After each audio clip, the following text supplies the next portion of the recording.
There's a man sitting by a good fire right now, and he's smiling. His hands were dead white an hour ago, aching all the way to the bone, and now he's got them stretched out over the flames, close as he can stand it, and the warmth is pouring back into them, and it feels like heaven. It feels like the best thing in the whole world. And that feeling, that sweet, blessed relief he's chasing right now with both hands, is the exact thing that's going to cost him his fingers before the week is out. I know how that sounds. Stay with me, because I'm going to show you why the fire he built to save himself is the thing that's going to maim him. Those hands won't just ache tomorrow. They'll swell and blister and blacken at the tips, and some of what's on the ends of his arms right now, he is never getting back. The cold didn't do that to him. He did it to himself in the 10 minutes he spent feeling grateful. And here's the part that ought to stop you cold. The fix costs nothing. It's slower, it's harder, it feels wrong every single second you're doing it, and it's the one thing that separates a man who keeps all 10 fingers from a man who spends the rest of his life pointing at things with a stump. So keep listening, because once you understand this, you will never warm your hands the same way again. If you've ever learned anything real from these old ways, do me one favor before we go on. Tap that subscribe button and give this a like, and turn on the notification bell while you're at it, because this is the kind of knowing that used to get handed down at a fire, and there's precious little of it left. That's all I'll ask. Let's get into it. Let me tell you who I am first, so you understand I'm not guessing at this. I've run a trap line through country where a mistake with your hands isn't an inconvenience. It's a death sentence because hands that don't work can't build a fire, can't set a snare, can't button a coat. I've watched a good man cry over his own fingers, and the men who taught me didn't read this anywhere. They learned it the way everything out here gets learned, by losing something they couldn't get back and swearing the next fellow wouldn't. The first thing they hammered into me is the thing most people have exactly backward. You think the danger is the cold, and the cold is only half of it. The other half, the half that takes the hands and the feet, is the warming. It's what a desperate, freezing man does the second he gets near heat. And it's the most natural thing in the world, which is precisely why it's killed and crippled so many. Here's what nobody tells you. When your hand or your foot freezes, really freezes, hard and white and numb, the flesh in there is delicate as a spider's web. The little threads that carry your blood, the fine ones out at the fingertips and the toes, they've gone stiff and brittle with the cold. Now, picture what a man does. He gets to the fire and he shoves those frozen hands right up against the heat, fast as he can, because it hurts, and he wants it to stop. And that fast, hard heat hits that brittle, frozen tissue like boiling water hits a cold glass. It shatters it from the inside. The very warmth that feels like salvation is tearing the flesh apart on a level he can't see, and by the time he feels the damage, it's already done. Now here's where most folks go wrong, so lean in close, because if this next piece doesn't land, nothing else I tell you will keep your fingers on your hands. Most people carry the belief that warm is warm, that if cold is the enemy, then heat is the cure, and more heat, faster, is a better cure. It's the most natural belief in the world, and out here it's dead wrong. Frozen flesh doesn't want a bonfire. It wants slow. It wants gentle. It wants to come back to life at the pace it left, not all at once. Fast heat on frozen skin is a wound, not a rescue. The old hands knew that the way you know not to grab a hot pan, because they'd watched it happen with their own eyes, and they'd buried the fingers, sometimes the men, that proved it. And here's a second thing they knew that nobody talks about. Once you thaw a frozen foot, that foot is done walking. If you're 2 days from shelter and your feet come back to life, soft and blistered and swollen, you cannot put your weight on them, and you cannot get your boots back over them. So the old rule was harder than you'd ever guess. If you can't keep it thawed, don't thaw it. A man walked out on frozen feet more than once because a frozen foot that's still frozen will carry you, and a thawed one won't. That sounds cruel. It's the opposite of cruel. It's the thing that got him home. If that's landing, that's your sign to hit subscribe and like this video and switch on that notification bell, because the whole back half of this is the part that actually saves the hand, and I don't want you to miss it. All right? Let me hand you the fix in layers, the same way it was handed to me. The first layer flips your whole head around. You don't warm a frozen hand at the fire. Ever. You warm it against your own body or another man's. You pull that frozen hand in under your armpit, bare skin against bare skin, or you tuck it against your belly under your shirt, or you press it into the warm hollow behind a partner's knee if you've got one with you. Your own blood, held steady at that gentle living warmth, thaws frozen flesh at exactly the pace it can survive.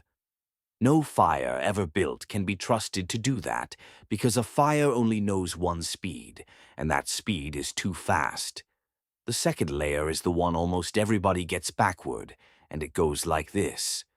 Warm water beats fire every time, but only if it's the right warm, not hot. Never hot. If you've got a pot and a way to melt snow, you bring that water to the point where you could rest your own elbow in it, comfortable, no hotter. And you sink the frozen pot in and you hold it there while it aches its way back to life. And it will ache. It will hurt like fire itself, and that pain is good. That pain is the flesh waking up. That pain means there's still something there to save. If you can't feel that water at all, that water's too hot and you're cooking meat that can't feel itself burning. The third layer feels almost like cheating once you learn it. You stop the sweat before it ever starts, because here's the thing that takes more feet than the fire does. A man works hard hauling wood, breaking trail, and he sweats inside his clothes, and then he stops moving and that sweat goes cold. And now he's got a layer of ice water sitting right against his skin inside boots he can't get off. Wet feet freeze. Dry feet don't. Near as makes no difference. So the old hands moved slow on purpose. They opened their collar and shed a layer before they started working, so they'd run a little cold instead of sweating. And they never ever let themselves get damp in country that could freeze them. You'd rather feel a little chilled the whole day than soaked for 10 minutes and frozen for the rest of your life. The fourth layer is the one nobody sees coming, the one that sounds like madness until it clicks. Your boots. If they're tight, they'll take your toes. It sounds backward because a snug boot feels warm and secure, but a tight boot chokes off the very blood that keeps the toe alive, and it crushes the still air out of your sock, and still air is the thing doing the warming. The old trappers wore their winter boots loose and roomy on purpose, with soft dry grass or bark stuffed in around the foot for loft, because a foot that can wiggle is a foot that keeps its blood, and a foot with a cushion of air around it is a foot that stays warm. You lace down tight for the cold, and you've laced your own toes off. Now, circle back to what I told you to hold on to at the start, that a man loses his hands in the 10 minutes he spends feeling grateful. Here's the whole of it laid plain. The relief is the trap. That flood of warmth off the fire is your own body being fooled, the same way a full belly of lean meat fools a starving man. It feels like the problem is solved right at the moment the real damage is being done. Your nerves are screaming for heat, and heat is exactly the thing that will finish what the cold started. The desperate man's instinct to get warm fast, to make the pain stop now, is the very thing that maims him. And that is precisely how a man walks up to a fire with 2 good hands and walks away from it ruined. You're better than halfway through the hardest lesson in this whole business, so let me ask you again. Hit that like button, subscribe if you haven't, and turn on notifications. Because a video like this only reaches the next fellow who needs it if you tell the machine it mattered to you. Now let me close the loop the rest of the way. You're probably wondering why nobody ever told you this, why it isn't plain common knowledge, and the answer's got nothing to do with any conspiracy. It's money and time, same as it always is. A piece of wisdom only stays alive as long as people need it. And the day a man could step inside a heated cabin and pull off his boots by a stove, the knowing started to fade. Then it got worse, because the modern trade took the old truth and flipped it clean over and sold it right back to you. They sell you the hand warmer you crack and shake and toss in the bin, the one that runs cold in an hour and teaches you nothing. They sell you the boot laced tight and rated to some number on a tag, the very tightness that takes your toes. There's no money in telling a man to warm his hands slow against his own skin for free. There's plenty of money in selling him fast warmth he has to buy again next winter. That's no cover-up. It's just the quiet arithmetic of what sells, and the old free knowing got crowded out because there was never a dollar in keeping it around. Let me be straight with you now, the way I'd want a man to be straight with me, because I'd rather you trust me than be impressed. I won't dress this up bigger than it is. Most of you aren't going to freeze your hands off this winter, not with a truck out front and a furnace in the wall. To lose a finger to this, you'd have to be truly out in it, truly frozen, and truly desperate, the way a stranded traveler or a lost hunter ends up. But I'll tell you the one thing I won't skip, because it proves I'm not spinning you a tale. The armies of the world put this down in writing for their own soldiers, warning them plain to warm frozen flesh, slow in water that's barely warm and never at a fire, and to never thaw a foot they'd only have to freeze again. When a government prints a rule to keep its own men whole, you can take that one straight to the bank. This isn't a campfire story. It's paid for in fingers, by men who learned it the only way it ever truly sticks. So here's how you carry all of this. Not as fear, but as a plain way of doing things. You never warm frozen flesh at a fire. Skin to skin, or water barely warm, and slow, always slow. You keep the sweat from ever starting, because dry is warm and wet is dead. You wear your boots loose and your socks dry, and you cushion your feet with air, not lace them down tight. And if you truly can't keep a thing thawed, you don't thaw it, because a frozen foot walks home, and a thawed one won't. None of it costs a thing, and that's the part I love most, because the very thing that saves your hands is patience and your own warm blood, the two things every man's already carrying and nobody thinks to use. Maybe that's the real lesson, the one bigger than fingers and bigger than winter. Those men didn't lose their hands because the cold was cruel. The cold was only ever just the cold. They lost them because they were certain that warm was warm, certain that if it feels good it must be helping, certain the fire that saved the rest of them could be trusted with the parts that mattered most. The wilderness never takes as much from the humble man as it takes from the sure one. The old hands feared their own relief more than they feared the cold, and that's a thing I'd hand down to you ahead of any trick.